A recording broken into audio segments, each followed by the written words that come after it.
चलिए आज का जो है, आज नया चैप्टर शुरू होगा, इलास्टिसिटी। क्या है? इलास्टिसिटी। ध्यान दीजिएगा इधर, इलास्टिसिटी।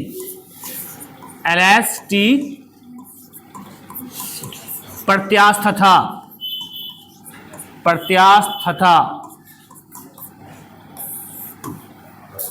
प्रत्यास्थता, इलास्टिसिटी। इलास्टिसिटी समझने से पहले कुछ वर्ड है, कुछ शब्द है जिसे जानना जरूरी है, तब इलास्टिसिटी समझ में आएगा। जैसे कोई रिजिड बॉडी है, कोई रिजिड बॉडी, किसी बॉडी की अगर हम बात करते हैं, किसी वस्तु की बात करते हैं, इस वस्तु के शेप में, वस्तु के साइज में, वस्तु के लेंथ में, यानी आकृति में, आकार में, लंबाई में परिवर्तन कब होता है? परिवर्तन कब होता है? ये मेरे हाथ में वस्तु है, इसके शेप में परिवर्तन कब होगा? इसकी साइज में कब होगा? इसके लेंथ में परिवर्तन कब होगा? जब इस पर कोई बाहरी बल लगेगा, जब इस पर कोई बाहरी बल लगेगा तब परिवर्तन होगा। उस बाहरी बल को बॉडी के किस में शेप में हो, शेप, साइज, लेंथ, इन सभी में चेंज कब आएगा? जब डिफॉर्मिंग, जब कोई बाहरी बल लगेगा और उस बाहरी बल को, उस एक्सटर्नल फोर्स को डिफॉर्मिंग फोर्स कहते हैं। याद रखिएगा, डिफॉर्मिंग फोर्स, विरूपक बल, विरूपक बल। इलास्टिसिटी से पहले हम लोग को यह जानना है कि डिफॉर्मिंग फोर्स क्या होता है, विरूपक बल क्या होता है। तो विरूपक बल एक बाहरी बल है, डिफॉर्मिंग फोर्स एक एक्सटर्नल फोर्स है, जिसे हम जब किसी वस्तु पर लगाते हैं तो वस्तु की स्थिति में, वस्तु के आकार में, उसके साइज में, उसकी आकृति में, इस सब में परिवर्तन होता है। उसे हम क्या कहते हैं? डिफॉर्मिंग फोर्स कहते हैं। ये आप समझ गए। अब देखिए, इसी में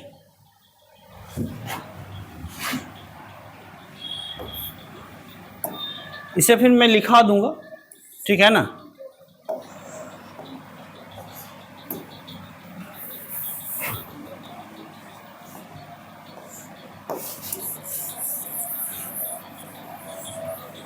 अब बात आएगी इलास्टिसिटी। इलास्टिसिटी क्या? प्रत्यास्थता। देखो, प्रत्यास्थता एक गुण है। प्रत्यास्थता क्या? एक डिफॉर्मिंग फोर्स, समझ गए ना। ये क्या? एक एक्सटर्नल फोर्स है जो किसी वस्तु पर लगने पर वस्तु में क्या करता है? उसकी लंबाई को बदल देता है, उसके आकार को बदलता है, उसकी आकृति को बदल देता है ना। जैसे एक रबर है, रबर को आपने खींचा, उसकी लंबाई बढ़ गई। स्प्रिंग को आपने दबा दिया, उसकी लेंथ घट गई। तो बाहर से जो फोर्स लग रहा है ना, ये डिफॉर्मिंग फोर्स है। क्या ये? अब बात आती है इलास्टिसिटी। इलास्टिसिटी एक प्रॉपर्टी है, इलास्टिसिटी एक गुण है जो वस्तु में पाई जाती है, जो वस्तु में पाई जाती है। जब, और ये अपने परिवर्तन होने का विरोध भी करती है। जैसे किसी रबर को आप खींच रहे हैं, आपने किसी रबर को खींचा, तो आपने किसी रबर को खींचा है, तो रबर के अंदर एक गुण है कि जब तक आप उस पर विरूपक बल लगा के खींच रहे हो, रबर को खींच रहे हो विरूपक बल लगा कर, डिफॉर्मिंग फोर्स लगाकर, जैसे ही आपने छोड़ा तो वो रबर फिर से अपनी ओरिजिनल अवस्था में वो चली जाएगी, वो अपनी ओरिजिनल अवस्था में चली जाएगी। तो इस गुण को क्या कहते हैं? हम प्रत्यास्थता कहते हैं, प्रत्यास्थता कहते हैं, इलास्टिसिटी कहते हैं। एक स्प्रिंग है, स्प्रिंग को आप दबा दो, आपने डिफॉर्मिंग फोर्स लगाया, उसे दबा दिया, दब गई स्प्रिंग। तो उस स्प्रिंग के अंदर एक अगर इस स्प्रिंग को आप छोड़ते हैं तो स्प्रिंग फिर से अपनी जो है, जो उसकी पूर्वावस्था थी, जो उसका ओरिजिनल कॉन्फ़िगरेशन था, उसी अवस्था में वो चली जाएगी। फिर से स्प्रिंग फिर से उतनी बड़ी हो जाएगी। आप जैसे विरूपक बल हटा दीजिए ना, स्प्रिंग को ऐसे दाबे हुए हैं, अब छोड़ दीजिए, विरूपक बल आपने हटा दिया, डिफॉर्मिंग फोर्स आपने हटा दिया, अब देखिए स्प्रिंग फिर से उसी अवस्था में आ जाएगी। तो ये फिर से अपनी ही अवस्था में आना चाहती है डिफॉर्मिंग फोर्स हटने के बाद। तो इस गुण को क्या कहते हैं? ये गुण जिस वस्तु के पास, ये सबके पास नहीं होगा, जिस वस्तु में यह गुण पाया जाएगा उस गुण को कहते हैं प्रत्यास्थता, इलास्टिसिटी। जैसे आटा के पास नहीं होगा, आटा जो है, आटे को आप ऐसे लमरा दें, आटे को जो ऐसे लमराओगे, उस पर विरूपक बल लगाओगे, डिफॉर्मिंग फोर्स लगाओगे, ऐसे वो लमर जाएगा। ठीक है, अब उसे आप छोड़िए, तो क्या आटा अपनी ओरिजिनल कॉन्फ़िगरेशन में जाएगा? उसका जो ओरिजिनल था, जिस अवस्था में वो पहले थी आटा, उस अवस्था में आटा जाएगा? नहीं जाएगा। यानी कि आटे के पास प्रत्यास्थता नहीं है, इलास्टिक नहीं है, आटे के पास इलास्टिसिटी नहीं है, इसके पास ये गुण नहीं। तो इलास्टिसिटी समझ में आया? ये देखिए, इसीलिए मैं यहां पे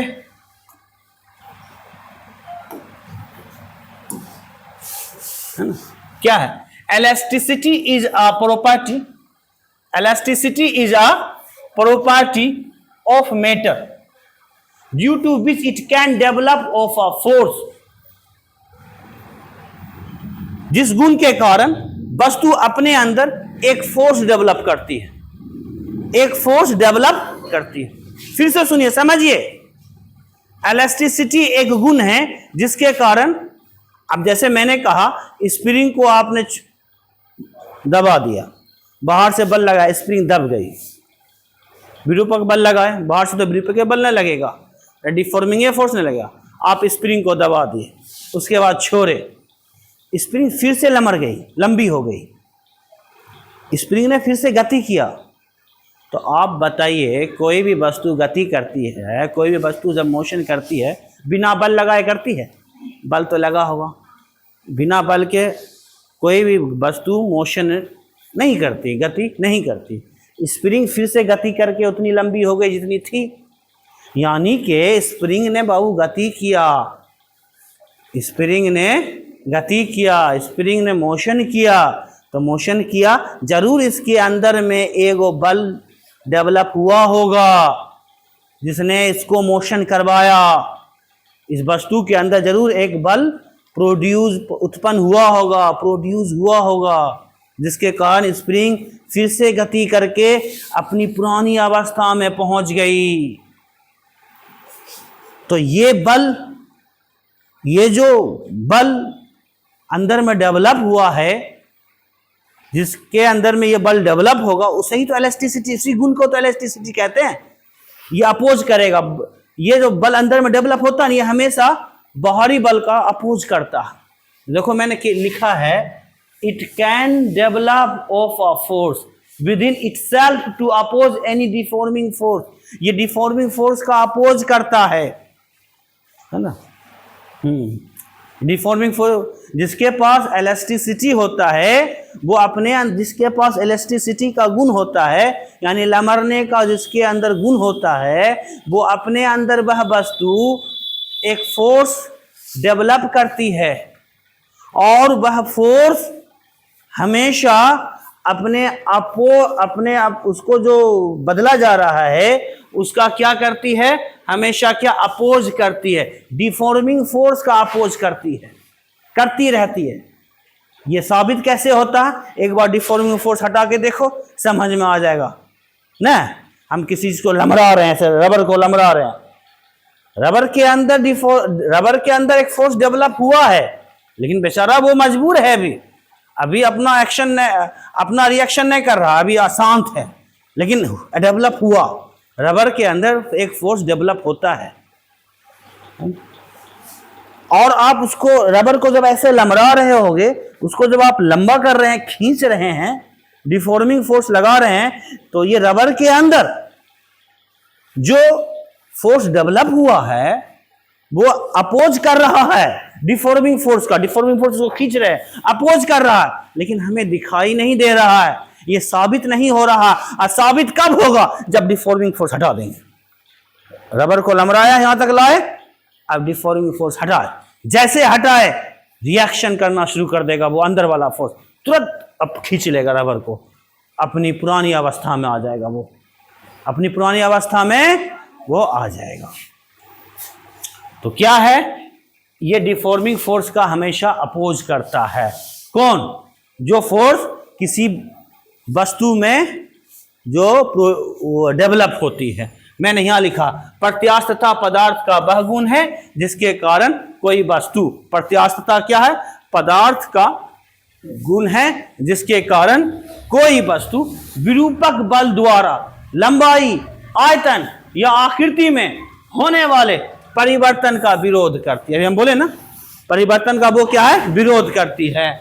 तथा बल को हटा लेने पर, यानी विरूपक बल को हटा लेने पर, तथा विरूपक बल को, बाहर वाला बल को हटा लेने पर वह अपनी पूर्व अवस्था में वापस लौट जाती है। अभी मैंने कहा ना, रबर वापस अपनी अवस्था में लौट जाती है। इसे क्या कहते हैं? इसे क्या कहेंगे जी? एलास्टिसिटी। इस गुण को क्या कहेंगे? एलास्टिसिटी कहेंगे। एलास्टिसिटी क्या है? The tendency of a body. ये बॉडी का टेंडेंसी है, ये बॉडी है, किसी वस्तु की प्रवृत्ति है, टेंडेंसी है ना? बात समझ रहे हो ना? ये क्या है? टेंडेंसी। चलिए उतारा, ये आपने कॉपी कर लिया। अब आगे आते हैं हम लोग। अब इसे आप यूं समझिए, इलास्टिसिटी को आप ऐसे भी समझ सकते हैं, जैसे एक क्वेश्चन में अगर आपसे पूछूं कि which object is more elasticity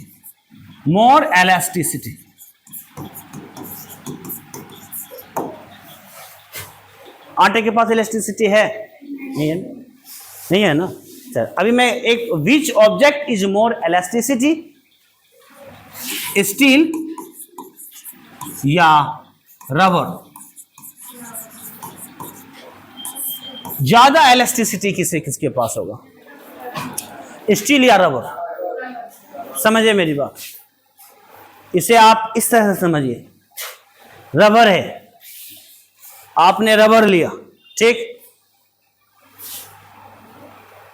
rubber अभी है, इसे आपने 1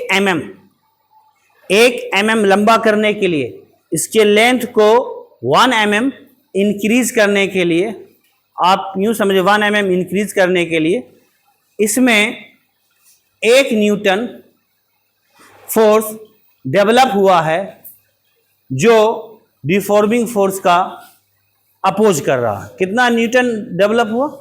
1 न्यूटन। इंक्रीज कितना किया हम? 1 mm। यानी 1 mm जो इसके लेंथ को इंक्रीज कर रहे हैं, तो कितना फोर्स लगाना पड़ा? 1 न्यूटन। कितना? 1 न्यूटन इसमें डेवलप भी हुआ। 1 न्यूटन फोर्स में हमने लगाया, इसमें कितना डेवलप हुआ होगा? 1 न्यूटन। अब देखिए, आप स्टील को ले लें, स्टील को जब आप 1 mm खींचना चाहते हैं तो क्या 1 न्यूटन में ये 1 mm आ जाएगा? स्टील नहीं आएगा। 1 न्यूटन में आप इसको 1 mm खींच सकते हैं? नहीं, उसके लिए आपको ज्यादा फोर्स लगाना पड़ेगा। क्यों ज्यादा फोर्स? इसलिए लगाना पड़ रहा है कि अंदर में अपोज आपका कोई कर रहा है, तब ना आपको खींचने नहीं दे रहा। मेरी बात समझिए, अंदर में कोई आप जो डिफॉर्मिंग फोर्स लगा रहे हैं वो करने नहीं दे रहा है। 1 mm आप स्टील को लंबा करना चाह रहे हैं, यानी जितना रबर को आपने 1 mm लंबा किया तो 1 न्यूटन में ही 1 न्यूटन फोर्स अप्लाइड किया, विरूपक बल, तो 1 mm आ गया। समझ रहे हो? इंक्रीज हो गया। लेकिन स्टील में ऐसा नहीं हो रहा है। स्टील अगर 1 mm आप करना चाह रहे हो, लंबा करना चाह रहे हो, तो 1 न्यूटन में ये 1 mm लंबा नहीं हो रहा। इसके लिए आपको ज्यादा विरूपक बल लगाना पड़ रहा आप लोगों को, यानी कि इसके अंदर जो फोर्स डेवलप है वो ज्यादा है। अधिक है। बात समझ रहे हो ना? तो आप इसे ऐसे समझिए कि 100 न्यूटन लगा रहे हो, तो 100 न्यूटन अंदर में भी डेवलप हो रहा होगा। अब जैसे 100 न्यूटन लगा के छोड़ोगे तो इसके अंदर फोर्स कितना डेवलप है? 100 न्यूटन। तो जल्दी ना अपनी अवस्था में चला जाएगा। अरे स्टील जल्दी ना अपनी अवस्था में जाएगा। एक पतला चदरा रहता है ना, अरे स्टील का नहीं रहता, पतला है, उससे बनाते हैं शिप, और उसको खाली पूरा मोड़ना नहीं, हल्का खाली ऐसे करो, ऐसे करो, ऐसे कर दो, और उसके बाद छोड़ो, देखो कितना स्पीड जाएगा। नहीं जाएगा? थोड़ा सा हल्का सा ऐसे करो, फिर छोड़ो, देखो अपनी अवस्था में तुरंत पहुंच जाएगा। बहुत फास्ट जाता है ना जी। यानी स्टील की इलास्टिसिटी ज़्यादा होती है, क्योंकि स्टील अपने अंदर जो है जो फोर्स डेवलप करता है वो ज़्यादा फोर्स डेवलप करता है। और ज़्यादा फोर्स होगा, जिस ऑब्जेक्ट के अंदर ज़्यादा फोर्स डेवलप होगा तो वो ऑब्जेक्ट अपनी पूर्व अवस्था में जो जाएगी बहुत स्पीड में जाएगी। अपनी ओरिजिनल कॉन्फ़िगरेशन को प्राप्त करने के लिए उसकी चाल अधिक होगी ना। जैसे डिफॉर्मिंग फोर्स हटाएंगे तुरंत अपनी अवस्था में चली जाएगी। बात समझ रहे हो ना? तो क्या है, स्टील के पास इलास्टिसिटी ज़्यादा होता है। स्टील के पास क्या है? इलास्टिसिटी रबर से ज़्यादा होता है, क्योंकि स्टील के अंदर जो फोर्स डेवलप होता है, स्टील के अंदर जो फोर्स डेवलप होता है वो रबर से ज़्यादा होता है। इसलिए स्टील की इलास्टिसिटी रबर से ज़्यादा है, स्टील की प्रत्यास्थता रबर से ज़्यादा है। इतना समझ गए आप लोग? समझ गए ना? चलिए, इलास्टिसिटी से समझ गए होगे, और इसे आप ढंग से समझे तरीके। देखिए, एक एग्जांपल के द्वारा मैं इसे आपको समझा रहा हूँ कि ये कोई हुक है, यहाँ पे एक ऑब्जेक्ट, यहाँ पे एक तार, एक वायर मैंने टांग दिया। ये वायर मान लिया जाए कोई रबर का वायर है। देखिए, ये रबर है, ये लटका हुआ, ठीक है, रबर का वायर है, और इसमें कोई वेट हमने लटका दिया।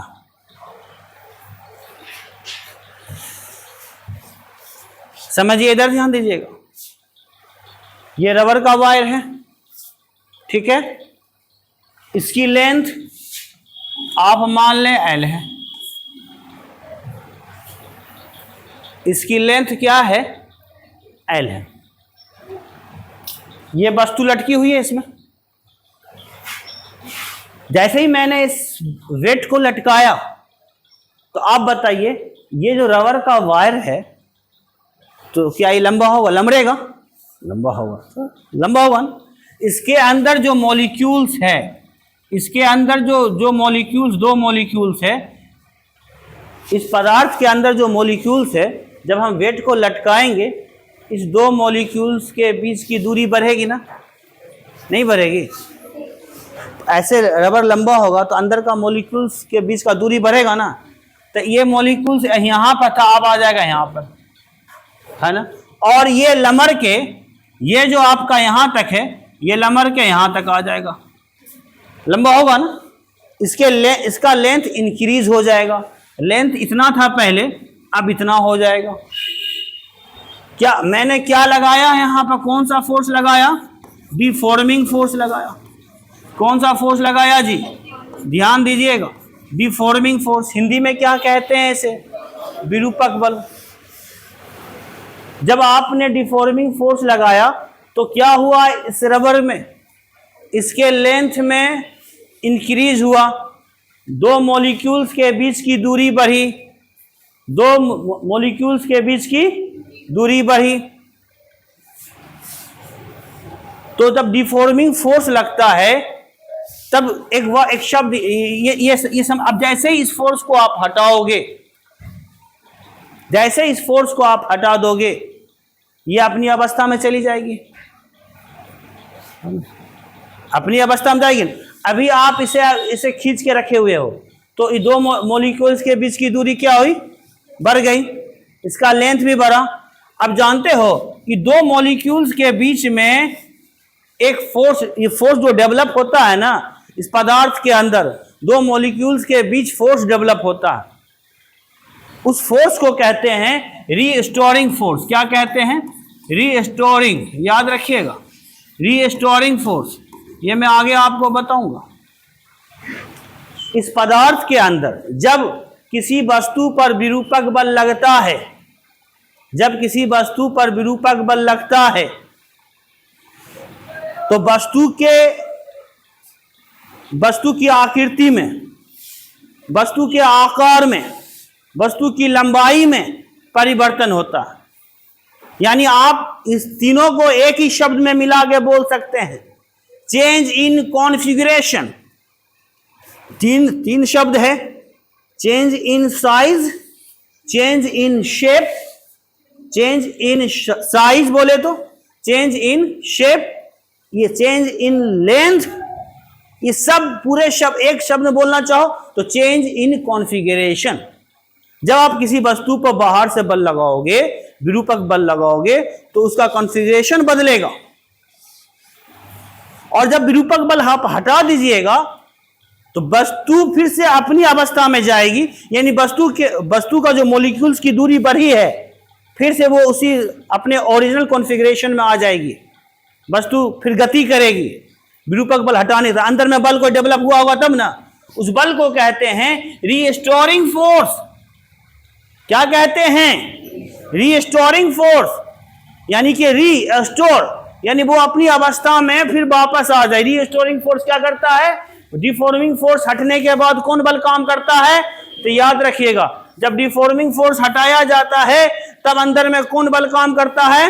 रीस्टोरिंग फोर्स काम करता है। रीस्टोरिंग फोर्स कहां होता है? वस्तु के बाहर या वस्तु के अंदर? वस्तु के अंदर। रीस्टोरिंग फोर्स कहां डेवलप होता है? किसी वस्तु के अंदर। क्या रीस्टोरिंग फोर्स उस वस्तु में पैदा होगा जिस वस्तु में इलास्टिसिटी नहीं है, जो वस्तु में इलास्टिसिटी का गुण नहीं है, जो वस्तु इलास्टिक वस्तु नहीं है? क्या उसमें रीस्टोरिंग फोर्स पैदा होगा? आप आटे की बात कर लें तो आटा, साना हुआ आटा, साने हुए आटे में रीस्टोरिंग फोर्स डेवलप होगा? नहीं होगा। उसमें रबर में है रीस्टोरिंग फोर्स, यस। स्टील में है, हाँ है। आटे में रीस्टोरिंग फोर्स नहीं होगा। तो रीस्टोरिंग फोर्स जो होता है वो वस्तु के अंदर पाया जाता है।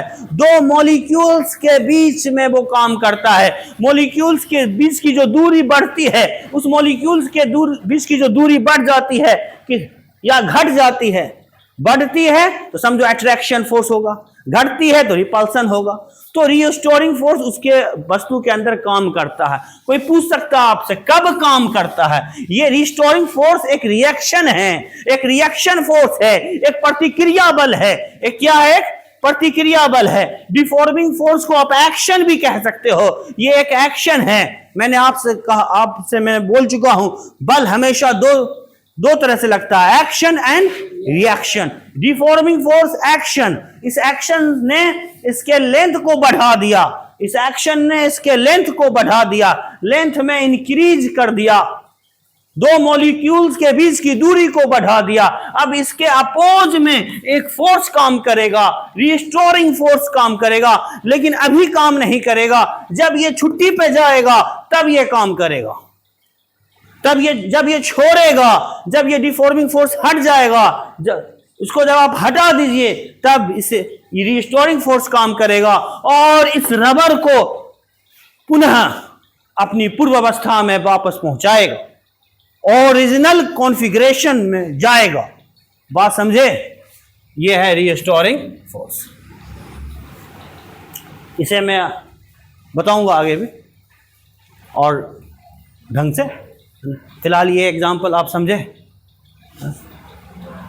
चलिए, प्रत्यास्थता समझ गए। प्रत्यास्थता क्या होता है? प्रत्यास्थता क्या होता है, किसे कहते हैं? प्रत्यास्थता क्या है? एक गुण है ना, जो किसी वस्तु में पाया जाता है। ये चलिए